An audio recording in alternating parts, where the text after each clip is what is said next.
You are listening to PastThink.com audiobook. Please like and subscribe, thank you. Chapter 17. The inspection of the new garden becomes a test of talent. And Ronghua House makes itself ready for an important visitor. Now that Qin Zheng was indisputably dead, Bao Yu wept long and bitterly, and it was some time before Li Gui and the rest could calm him. Even after their return he continued tearful and distressed. Grandmother Jia contributed 30 or 40 taels towards Qin Zheng's funeral expenses, and made additional provision for offerings to the dead. Bao Yu condoled and sacrificed, and on the 7th day followed his friend's coffin to the grave. He continued in daily grief for Qin Zheng for a very long time afterwards. But grief cannot mend our losses, and a day did at last arrive when he had ceased to mourn. One day Cousin Jin came to Jiaxing with his team of helpers to report that work on the new garden had been completed. "Uncle, she has already had a look," said Cousin Jin. "Now we are only waiting for you to look round it to tell us if there is anything you think will need altering, and also to decide what inscriptions ought to be used on the boards everywhere." Jiaxing reflected a while in silence. "These inscriptions are going to be difficult," he said eventually. "By rights, of course, Her Grace should have the privilege of doing them herself, but she can scarcely be expected to make them up out of her head without having seen any of the views which they are to describe. On the other hand, if we wait until she has already visited the garden before asking her, half the pleasure of the visit will be lost. All those prospects and pavilions, even the rocks and trees and flowers will seem somehow incomplete without that touch of poetry which only the written word can lend a scene." "My dear patron, you are so right," said one of the literary gentlemen who sat with him. "But we have had an idea. The inscriptions for the various parts of the garden obviously cannot be dispensed with, nor, equally obviously, can they be decided in advance. Our suggestion is that we should compose provisional names and couplets to suit the places where inscriptions are required, and have them painted on rectangular paper lanterns which can be hung up temporarily, either horizontally or vertically as the case may be, when Her Grace comes to visit. We can ask her to decide on the permanent names after she has inspected the garden. Is not this a solution of the dilemma?" "It is indeed," said Jiaxing. "When we look round the garden presently, we must all try to think of words that can be used. If they seem suitable, we can keep them for the lanterns. If not, we can call for Yucun to come and help us out." "Your own suggestions are sure to be admirable, Sir Zheng," said the literary gentleman ingratiatingly. "There will be no need to call in Yucun." Jiaxing smiled deprecatingly. "I am afraid it is not as you imagine.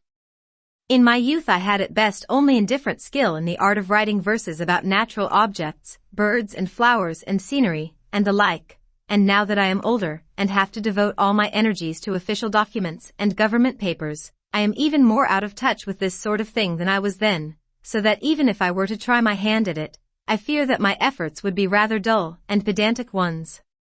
Instead of enhancing the interest and beauty of the garden, they would probably have a deadening effect upon both."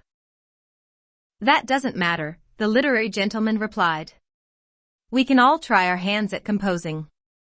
If each of us contributes what he is best at, and if we then select the better attempts, and reject the ones that are not so good, we should be able to manage all right." "That seems to me a very good suggestion," said Jiaxing. "As the weather today is so warm and pleasant, let us all go and take a turn round the garden now." So saying he rose to his feet and conducted his little retinue of literary luminaries towards the garden. Cousin Jin hurried on ahead to warn those in charge that they were coming. As Bao Yu was still in very low spirits these days, because of his grief for Qin Zheng, Grandmother Jia had hit on the idea of sending him into the newly made garden to play. By unlucky chance she had selected this very day on which to try out her antidote. He had in fact only just entered the garden when Cousin Jin came hurrying towards him. "Better get out of here," said Cousin Jin with an amused smile. "Your father will be here directly." Bao Yu streaked back towards the gate, a string of nurses and pages hurrying at his heels. But he had only just turned the corner on coming out of it, when he almost ran into the arms of Jiaxing, and his party coming from the opposite direction. Escape was impossible. He simply had to stand meekly to one side and await instructions. Jiaxing had recently received a favorable report on Baoyu from his teacher Jia Diru, in which mention had been made of his skill in composing couplets. Although the boy showed no aptitude for serious study, Diru had said, he nevertheless possessed a certain meretricious talent for versification not undeserving of commendation.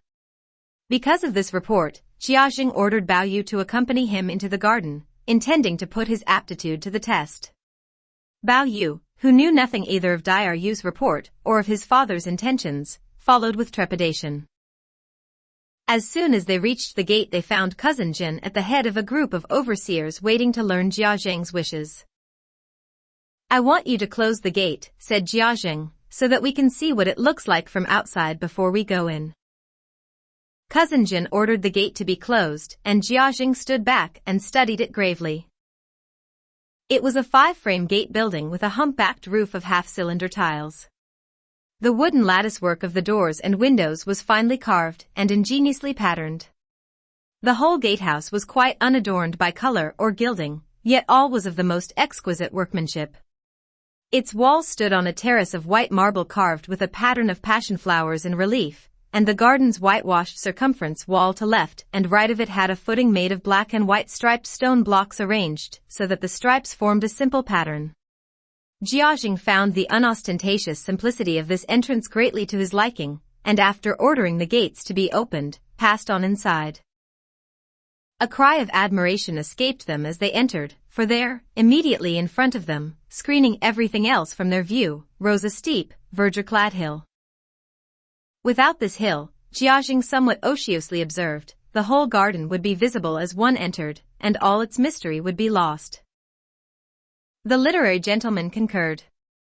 Only a master of the art of landscape could have conceived so bold a stroke, said one of them. As they gazed at this miniature mountain, they observed a great number of large white rocks in all kinds of grotesque and monstrous shapes, rising course above course up one of its sides, some recumbent, some upright, or leaning at angles, their surfaces streaked and spotted with moss and lichen, or half concealed by creepers, and with a narrow, zigzag path only barely discernible to the eye winding up between them. Let us begin our tour by following this path, said Jiaxing.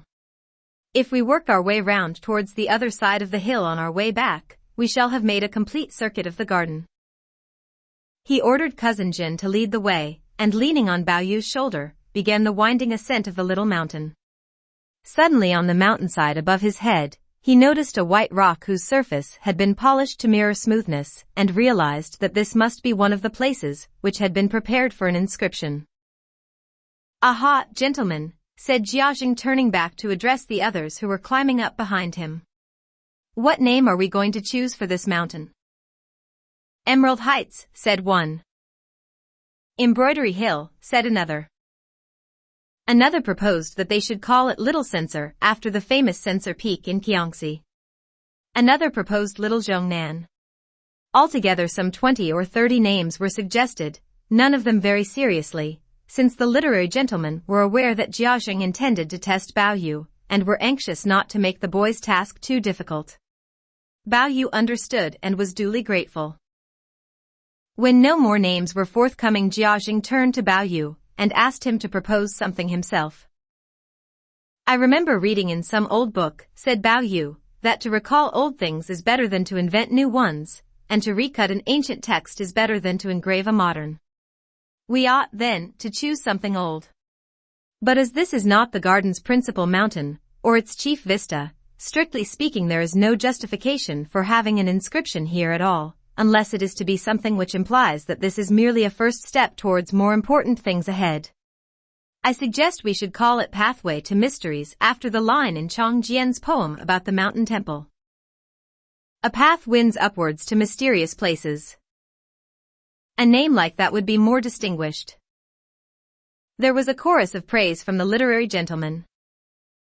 Exactly right. Wonderful. Our young friend with his natural talent and youthful imagination succeeds immediately where we old pedants fail. Jiaxing gave a deprecatory laugh. You mustn't flatter the boy. people of his age are adept at making a little knowledge go a long way. I only asked him as a joke, to see what he would say. We shall have to think of a better name later on. As he spoke, they passed through a tunnel of rock in the mountain's shoulder into an artificial ravine ablaze with the vari-colored flowers and foliage of many varieties of tree and shrub which grew there in great profusion. Down below, where the trees were thickest, a clear stream gushed between the rocks.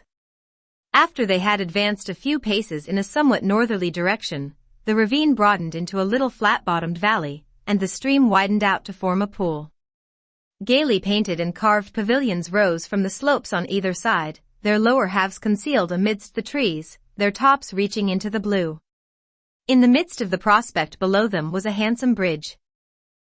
In a green ravine, a jade stream sped. A stair of stone plunged to the brink, where the water widened to a placid pool. A marble baluster ran round about.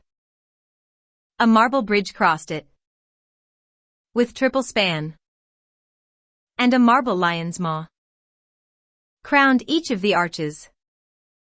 Over the center of the bridge there was a little pavilion, which Jiazheng and the others entered and sat down in. Well, gentlemen, said Jiazheng, what are we going to call it? Ouyang Xiao in his pavilion of the old drunkard speaks of a pavilion poised above the water, said one of them.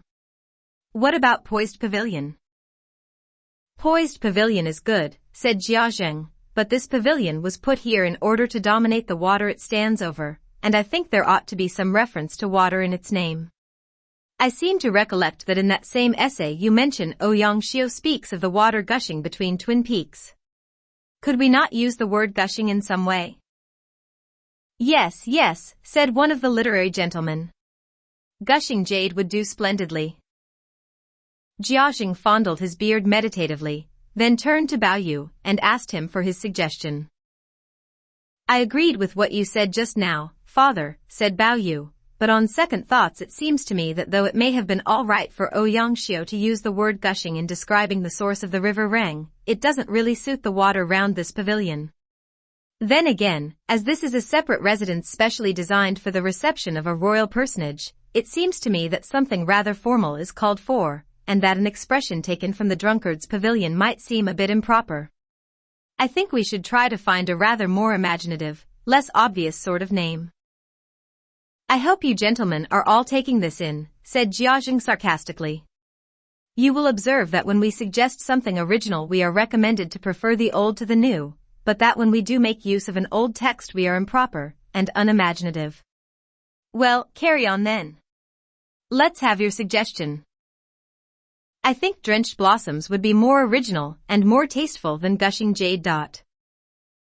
Jiazheng stroked his beard and nodded silently. The literary gentleman could see that he was pleased and hastened to commend Bao Yu's remarkable ability. That's the 2 words for the framed board on top, said Jiazheng. Not a very difficult task. But what about the 7-word lines for the sides?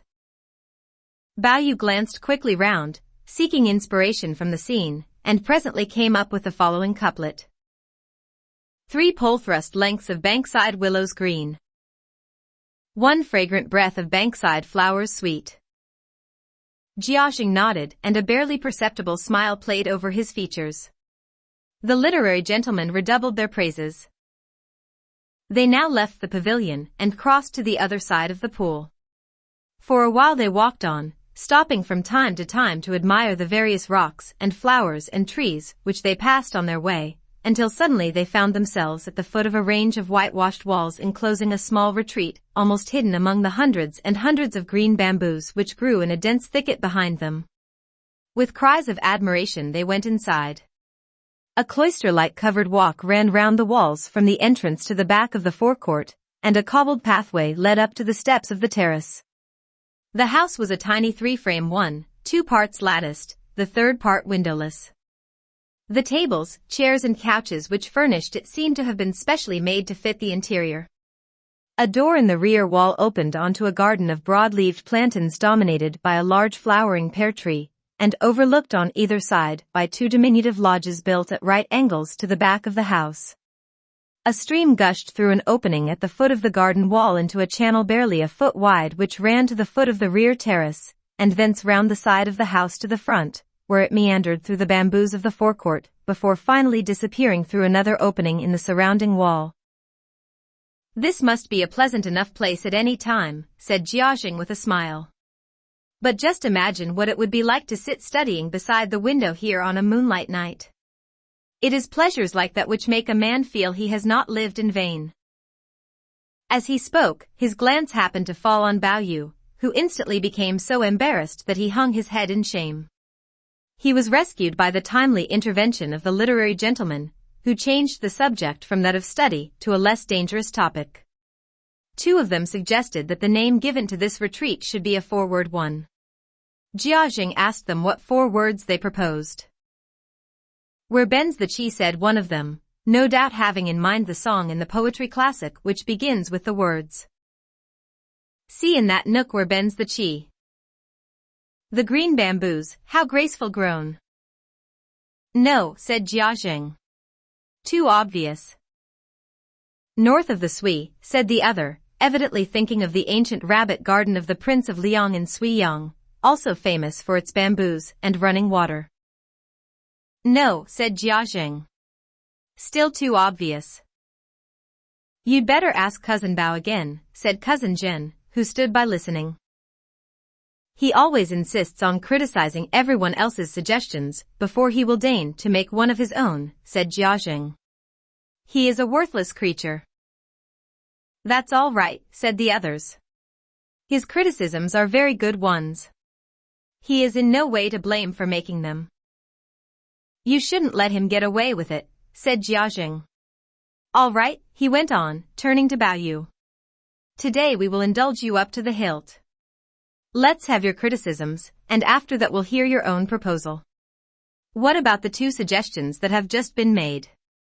Do you think either of them could be used?" "Neither of them seems quite right to me," said Bao Yu in answer to the question. "In what way not quite right?" said Jiaxing with a scornful smile. "Well," said Bao Yu, "this is the first building our visitor will enter when she looks over the garden, so there ought to be some word of praise for the emperor at this point. If we want a classical reference with imperial symbolism, I suggest the phoenix dance, alluding to that passage in the history classic about the male and female phoenixes alighting with measured gambolings in the emperor's courtyard."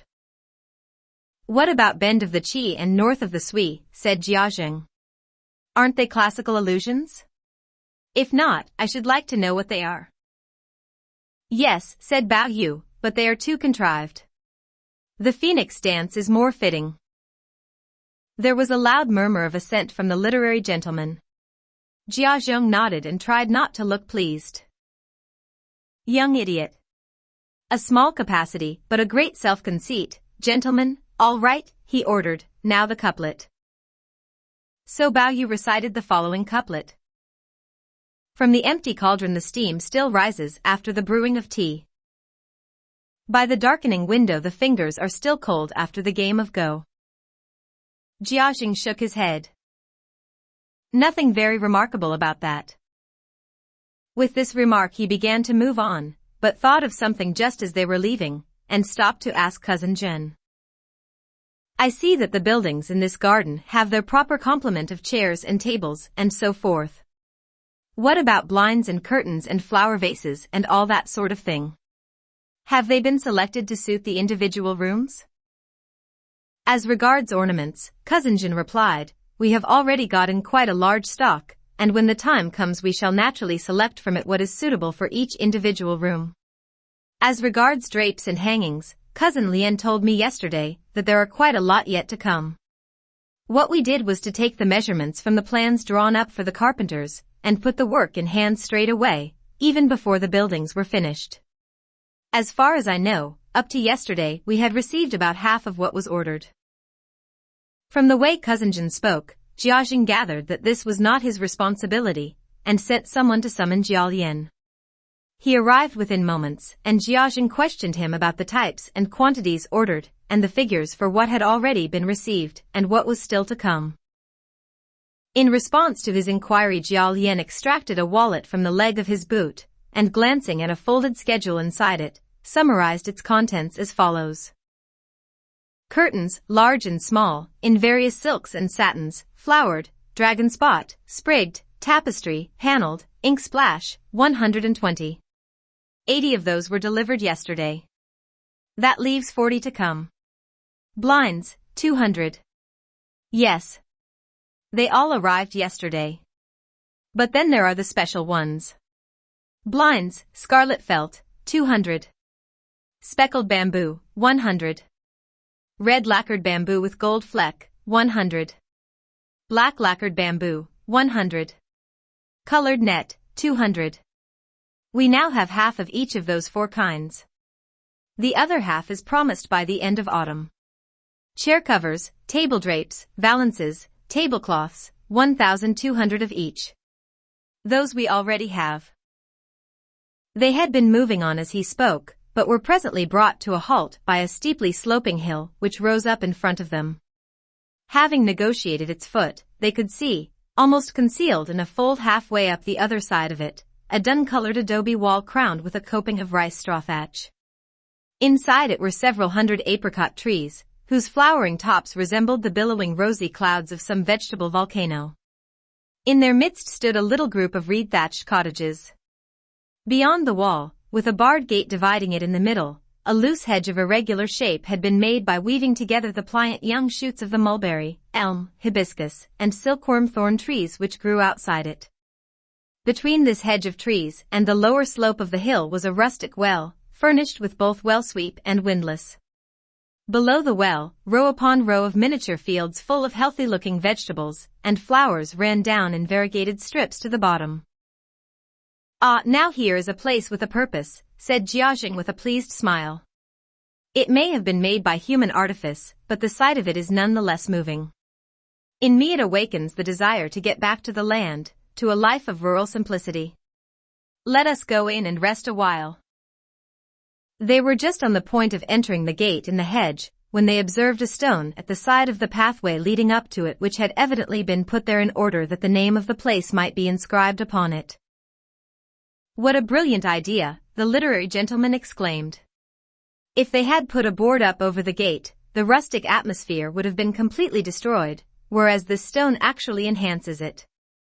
This is a place which calls for the bucolic talent of a Fan Qingda to do it justice." "What shall we call it, then?" asked Cao Xueqin. "Just now our young friend was saying that to recall an old thing is better than to invent a new one," said one of the literary gentlemen.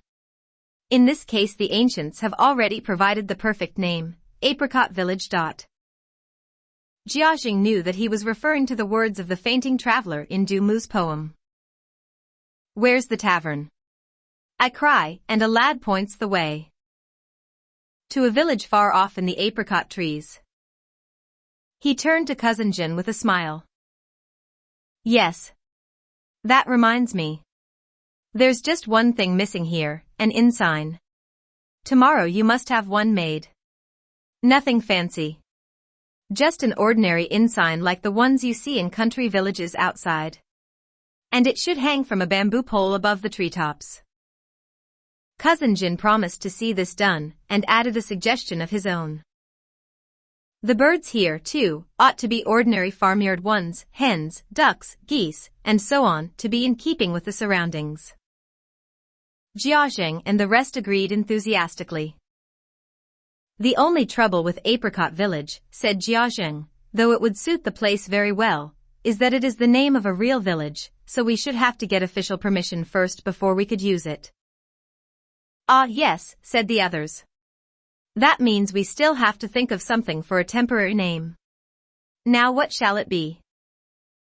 While they were all still thinking, Bao Yu, who had already had an idea, was so bursting with eagerness that he broke in, without waiting to be invited by his father. There is an old poem which has the lines, "Above the flowering apricot, a hopeful ensign hangs.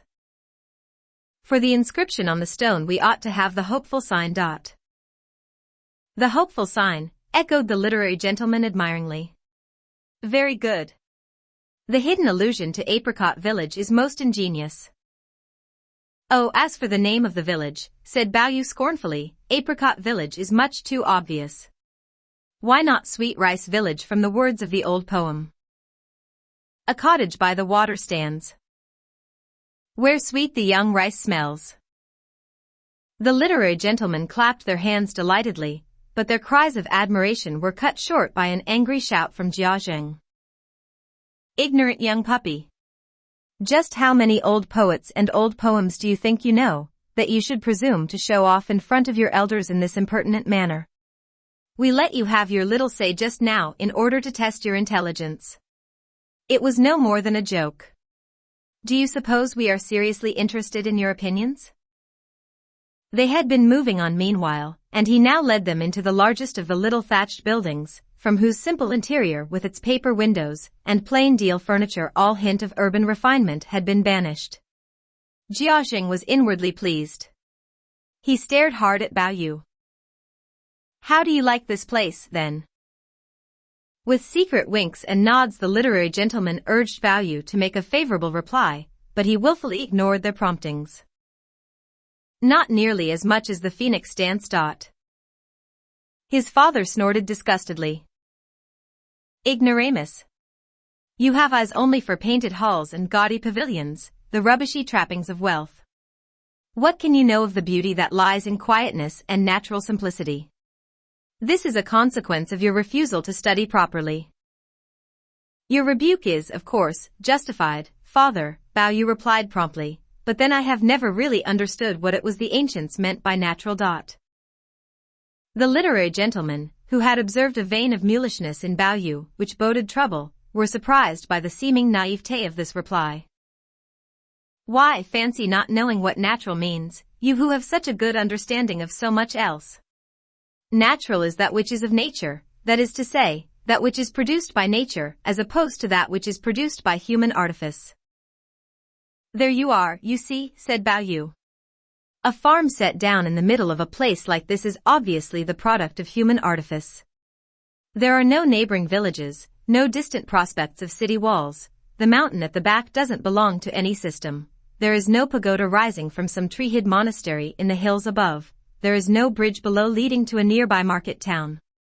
It sticks up out of nowhere, in total isolation from everything else. It isn't even a particularly remarkable view, not nearly so natural in either form or spirit as those other places we have seen.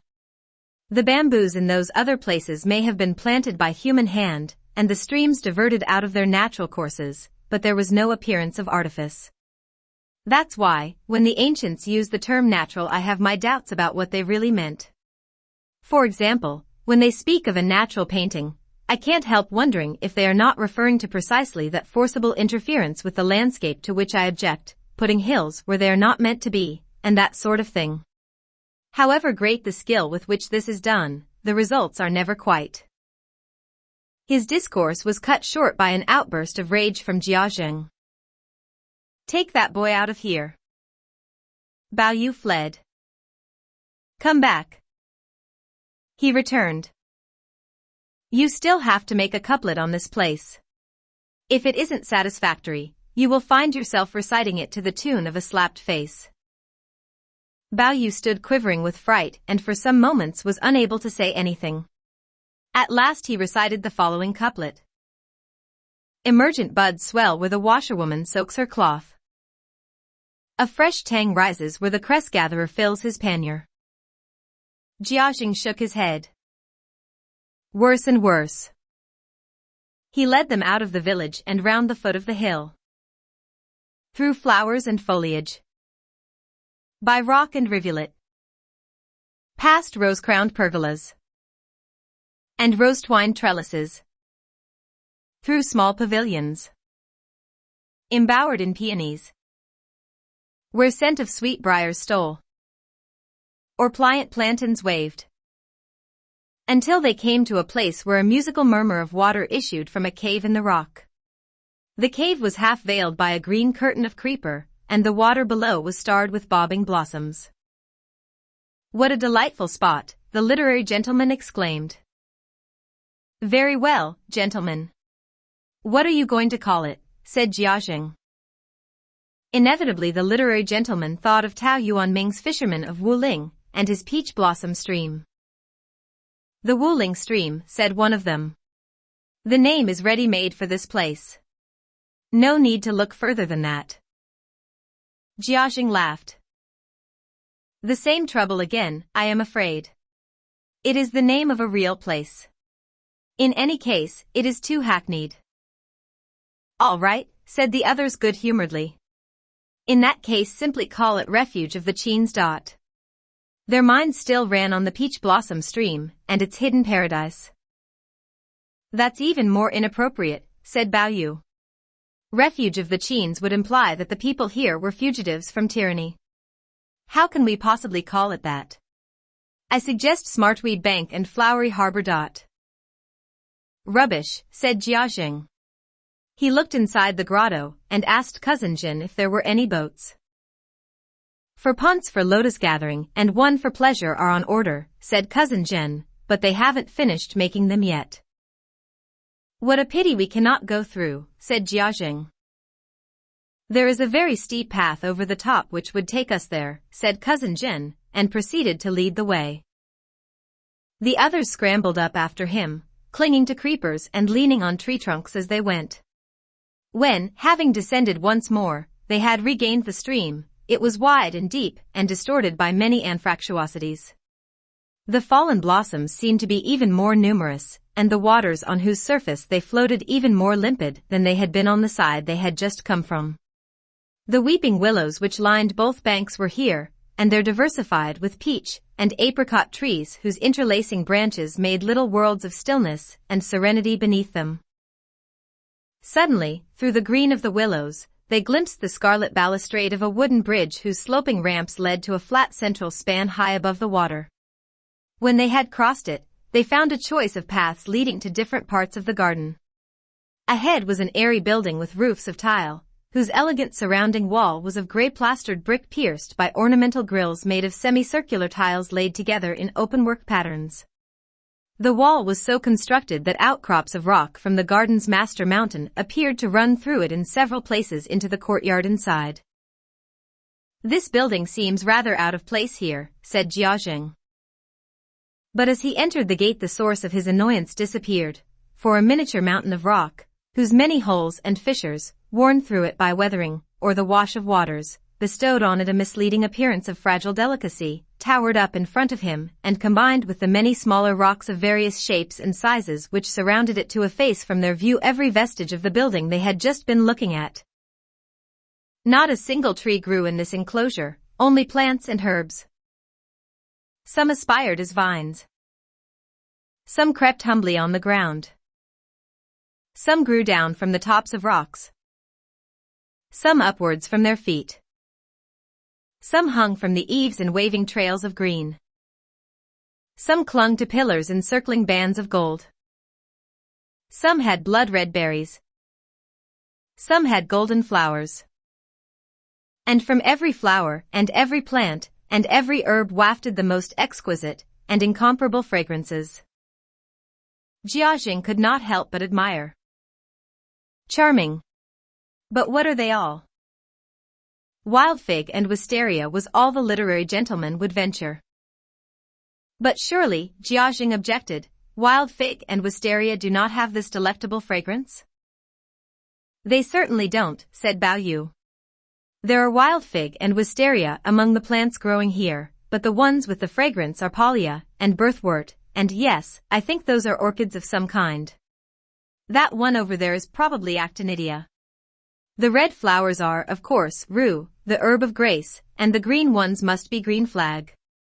A lot of these rare plants are mentioned in Li Sa and Wen Xian, particularly in the poetical descriptions of the 3 capitals by Xueqin. For example, in his description of the Wu capital he has agastache, eulalia, and harsh-smelling ginger bush, cord flower, cable flower, centurion purple strife, stone sail and water pine, and sweet-scented eglantine. And then there are amaranth, xanthoxylon, anemone, philopteron. They come in the description of the shoe capital. Of course, after all these centuries nobody really knows what all those names stand for. They apply them quite arbitrarily to whatever seemed to fit the description, and gradually all of them. Once more an angry shout from his father cut him short. Who asked for your opinion? Bao Yu shrank back and said no more. Observing that there were balustrade loggias on either side of the court, Jiajing led his party through one of them towards the building at the rear. It was a cool, 5-frame gallery with a low, roofed veranda running round it on all sides. The window lattices were green and the walls freshly painted. It was a building of quite another order of elegance from the ones they had so far visited.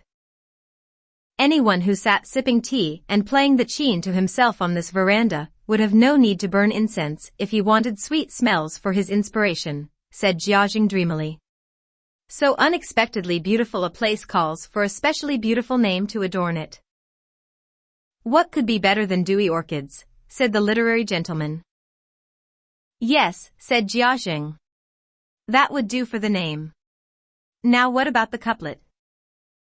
I have thought of a couplet, said one of the gentlemen. Tell me all of you what you think of it.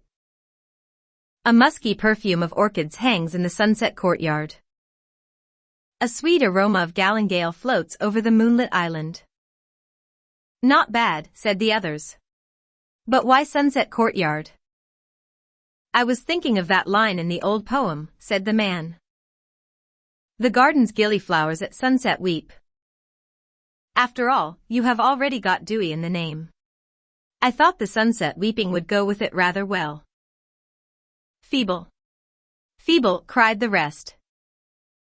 I've thought of a couplet too, said one of the others. Let me have your opinion of it. Down garden walks a fragrant breeze caresses beds of melilot. By courtyard walls a brilliant moon illumines golden orchises. Jiajing stroked his beard, and his lips were observed to move as though he was on the point of proposing a couplet of his own. Suddenly, looking up, he caught sight of Bao Yu skulking behind the others, too scared to speak. What's the matter with you? He bellowed at the unfortunate boy. You are ready enough with your opinions when they are not wanted. Speak up. Or are you waiting for a written invitation? I can see no musk or moonlight or islands in this place, said Bao Yu. If we are to make couplets in this follow my leader fashion, we could turn out a couple of hundred of them, and still have more to come. No one's twisting your arm, said Jiajing. You don't have to use those words if you don't want to. In that case, said Bao Yu, I suggest the Garden of Spices for the name, and for the couplet. Composing amidst cardamoms, you shall make verses like flowers. Slumbering amidst the roses, you shall dream fragrant dreams. We all know where you got that from, said Jiajing. Composing midst the plantains. Green shall my verses be. We can't give you much credit for an imitation. Not at all, said the literary gentleman. There is nothing wrong with imitation provided it is done well. After all, Li Bo's poem on Phoenix Terrace is entirely based on Cui Hao's Yellow Crane Tower, yet it is a much better poem. On reflection our young friend's couplet seems more poetical and imaginative than the original. Oh, come now, said Jiajing. But they could see he was not displeased. Leaving the place of many fragrances behind them, they had not advanced much further when they could see ahead of them a building of great magnificence which Jiajing at once identified as the main reception hall of the residence. Roof above roof soared. High up compelling. Of richly wrought chambers. And high winding galleries. Green rafts of dark pine. Brushed the eaves' edges. Milky magnolias bordered the buildings. Gold-glinting cat faces. Rainbow-hued serpent snouts. Peered out or snarled down. From cornice and finial. It is rather a showy building, said Jiajing. But the literary gentleman reassured him. Although her grace is a person of simple and abstemious tastes, the exalted position she now occupies makes it only right and proper that there should be a certain amount of pomp in her reception. This building is in no way excessive. Still advancing in the same direction, they presently found themselves at the foot of the white marble memorial arch which framed the approach to the hall. The pattern of writhing dragons protectively crouched over its uppermost horizontal was so pierced and fretted by the sculptor's artistry as to resemble lacework rather than solid stone. "What inscription do we want on this arch?" Jia Jing inquired. "Penglai's Fairy Precincts is the only name that would do it justice," said the literary gentleman. Jia Jing shook his head and said nothing. The sight of this building and its arch had inspired a strange and unaccountable stir of emotion in Bao Yu, which on reflection he interpreted as a sign that he must have known a building somewhat like this before, though where or when he could not for the life of him remember. He was still racking his brains to recall what it reminded him of, when Jia Jing ordered him to produce a name and couplet for the arch, and he was quite unable to give his mind to the task of composition. The literary gentleman, not knowing the nature of his preoccupation, supposed that his father's incessant bullying had worn him out, and that he had finally come to the end of his inspiration. They feared that further bullying might once more bring out the mulish streak in him, thereby provoking an explosion, which would be distasteful for everybody. Accordingly they urged Jia Jing to allow him a day's grace in which to produce something suitable. Jia Jing, who was secretly beginning to be apprehensive about the possible consequences of grandmother Jia's anxiety for her darling grandson, yielded, albeit with a bad grace. "Jackanapes. So even you have your off moments, it seems. Well, I'll give you a day to do it in. But woe betide you if you can't produce something tomorrow. And it had better be something good too, because this is the most important building in the garden." After they had seen over the building and come out again, they stopped for a while on the terrace to look at a general view of the whole garden, and attempted to make out the places they had already visited. They were surprised to find that even now they had covered little more than half of the whole area. Just at that moment a servant came up to report that someone had arrived with a message from Yuan. "I can see that we shan't be able to finish today," said Jia Jing. "However, if we go out by the way I said, we should at least be able to get some idea of the general layout." He conducted them to a large bridge above a crystal curtain of rushing water. It was the weir through which the water from the little river, which fed all the pools and watercourses of the garden, ran into it from outside. Jia Jing invited them to name it. "This is the source of the drenched blossoms stream we looked at earlier on," said Bao Yu. "We should call it Drenched Blossoms River." "Rubbish," said Jia Jing. "You may as well forget about your drenched blossoms, because we are not going to use that name." Their progress continued past many unexplored features of the garden, viz. a summer lodge, a straw-thatched cot, a dry stone wall, a flowering arch, a tiny temple nestling beneath a hill, a nun's retreat hidden in a little wood, a straight gallery, a crooked cave, a square pavilion, and a round belvedere. But Jia Jing hurried past every one of them without entering. However, he had now been walking for a very long time without a rest, and was beginning to feel somewhat footsore, and so, when the next building appeared through the trees ahead, he proposed that they should go in and sit down, and led his party towards it by the quickest route possible. They had to walk round a stand of double-flowering ornamental peach trees, and through a circular opening in a flower-covered bamboo trellis. This brought them in sight of the building's whitewashed enclosing wall, and the contrasting green of the weeping willows which surrounded it. A roofed gallery ran from each side of the gate round the inner wall of the forecourt, in which a few rocks were scattered. On one side of it some green plantains were growing, and on the other a weeping variety of Szechuan crab, whose pendant clusters of double-flowering carmine blossoms hung by stems as delicate as golden wires on the umbrella-shaped canopy of its boughs. "What magnificent blossom!" exclaimed the literary gentleman. "One has seen plenty of crabapple blossom before, but never anything as beautiful as this." "This kind is called maiden crab," said Jia Jing. "It comes from abroad. According to vulgar belief, it originally came from the land of maidens, and that is supposed to be the reason why it blooms so profusely.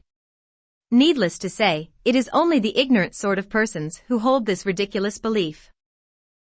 It certainly has most unusual blossoms, said the literary gentleman. Who knows, perhaps there is something in the popular belief. Surely, said Bao Yu, it is much more probable that poets and painters gave it the name of maiden crab because of its rouge-like color and delicate, drooping shape, and that the name was misunderstood by ignorant, literal-minded people, who made up this silly story to account for it. That must be it, said the literary gentleman. Most grateful for the explanation. While they were speaking, they were at the same time arranging themselves on some benches in the gallery. Has anyone an original idea for a name? Said Jiaxing when they were all seated. One of them proposed storks in the plantains. Another suggested shimmering splendor. Shimmering splendor, Jiaxing and the others repeated, trying out the words. That's good. A lovely name, said Bao Yu. But a moment later he added, rather a pity though. Why rather a pity? They asked. Well, said Bao Yu, there are both plantains and crab-apple blossom in this courtyard. Whoever planted them must have been thinking of the red and the green. If our name mentions only one and leaves out the other, it will seem somehow inadequate. What do you suggest, then? Said Jiaxing. I suggest fragrant red and lucent green, said Bao Yu. That takes account of both of them. Jiaxing shook his head. No, that's no good.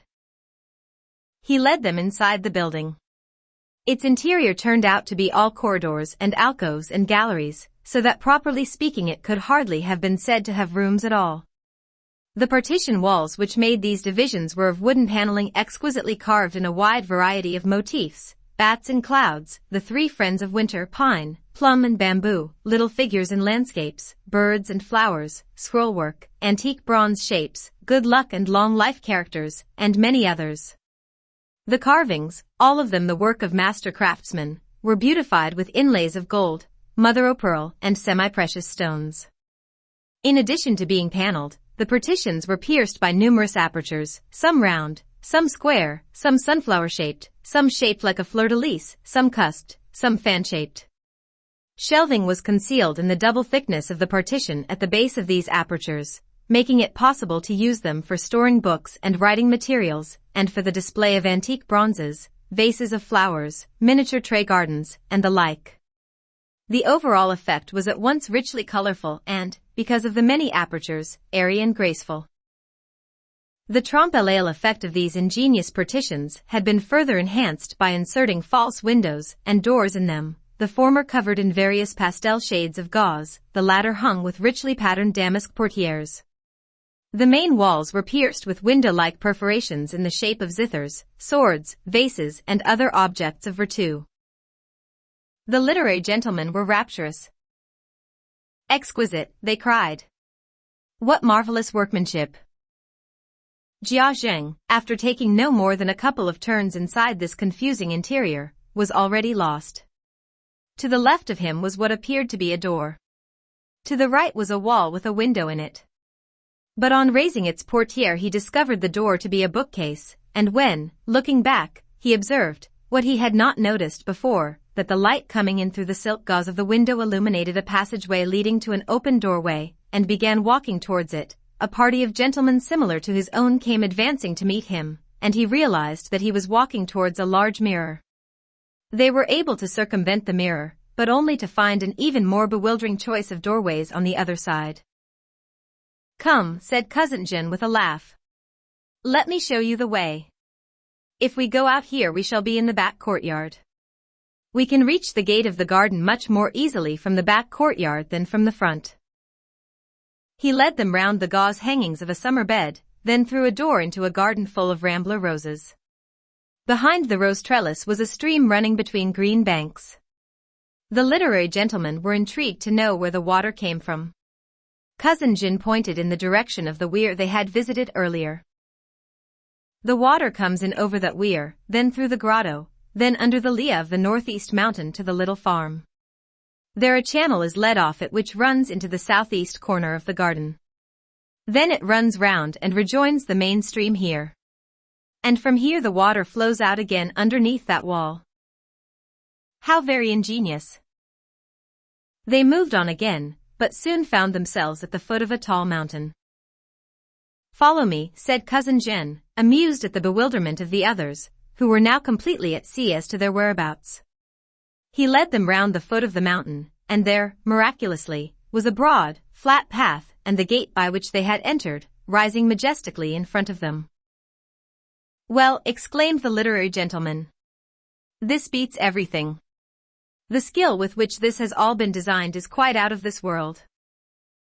Whereupon they all went out of the garden. Bao Yu was now longing to get back to the girls, but as no dismissal was forthcoming from his father, he followed him along with the others into his study. Fortunately Jiaxing suddenly recollected that Bao Yu was still with him. Well, run along then. Your grandmother will be worrying about you. I take it you're not still waiting for more?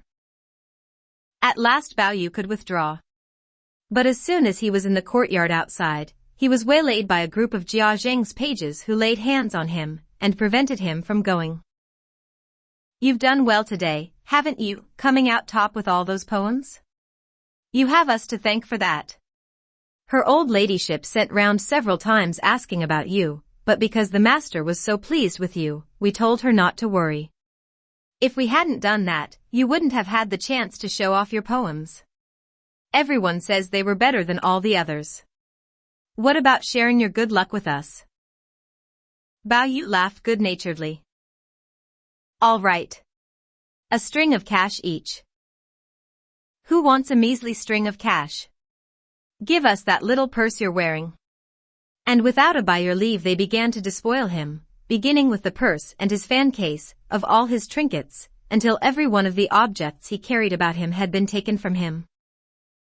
Now, they said, we'll see you back in style. And closing round him, they marched him back to Grandmother Jia's apartment in triumphal procession.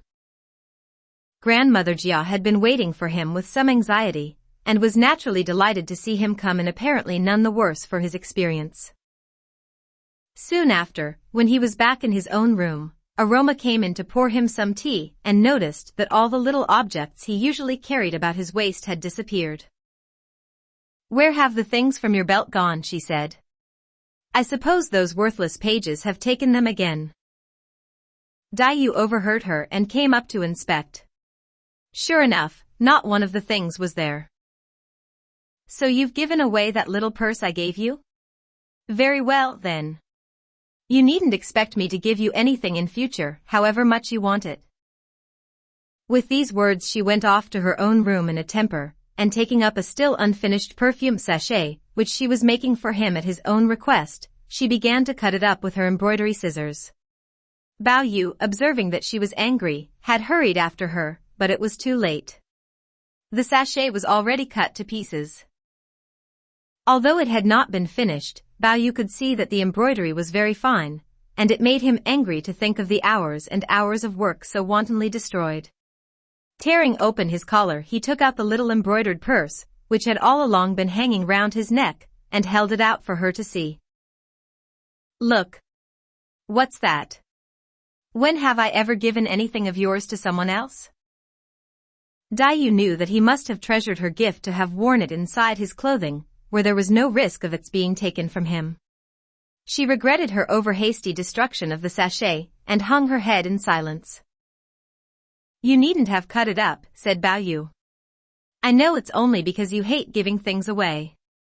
Here, you can have this back too since you're so stingy. He tossed the purse into her lap and turned to go. Daiyu burst into tears of rage, and picking up the little purse, attacked that too with her scissors. Bao Yu hurried back and caught her by the wrist. Come, Cuzzy dear, he said with a laugh. Have mercy on it. Daiyu threw down the scissors and wiped her streaming eyes. You shouldn't blow hot and cold by turns. If you want to quarrel, let's quarrel properly, and have nothing to do with each other. She got up on the Kong in a great huff, and turning her back on him, sobbed into her handkerchief, and affected to ignore his presence. But Bao Yu got up beside her, and with many soothing words and affectionate endearments humbly entreated her forgiveness. Meanwhile in the front room grandmother Jia was calling loudly for her beloved grandson. Master Bao is in the back with Miss Lin, they told her. Ah, good, said the old lady. Let us leave them alone together, then. It will be a nice relaxation for him after the strain of being so long with his father, as long as they don't argue. Yes, milady. Finding herself unable to shake off Bao Yu's attentions, Dai Yu got up from the Kong. I can see you are determined not to let me live in peace. I shall just have to go elsewhere. And off she went. Wherever you go, I shall go with you, said Bao Yu, taking up the purse and beginning to fasten it on again. But Dai Yu snatched it away from him. First you say you don't want it, and now you are trying to put it on again. You ought to be ashamed of yourself. Her anger dissolved in a little explosion of laughter. Dearest Cuzzy, said Bao Yu. Won't you please make me another sachet? That depends on whether I feel in the mood or not, said Dai Yu. Chatting together they went out of the room, and round to Lady Wang's apartment. Bao Chai was there already.